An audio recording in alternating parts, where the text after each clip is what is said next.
Today we're going to be looking at Leetcode 344 reverse string. We're told that we need to write a function that reverses a string.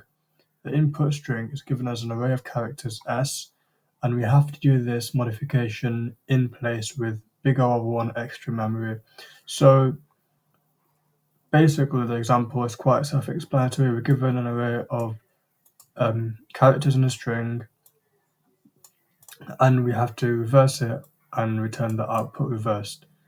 So, and we're also given some constraints. So this is an easy level question, and the answer is also quite easy.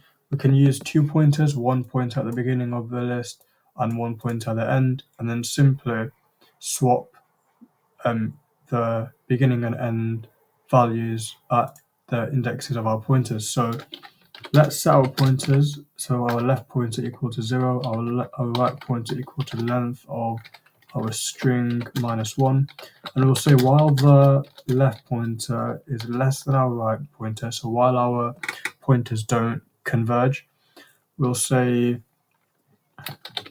SR, SL.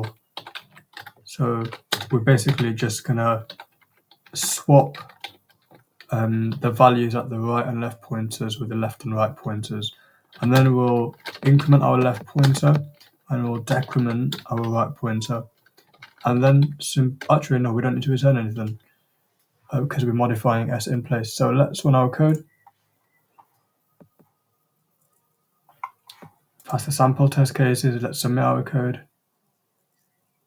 and we pass all the test cases with an efficient solution. So in terms of time complexity, it's a single pass, so it's O of n time complexity, and because we're modifying the array in place, it's big O of 1 space complexity.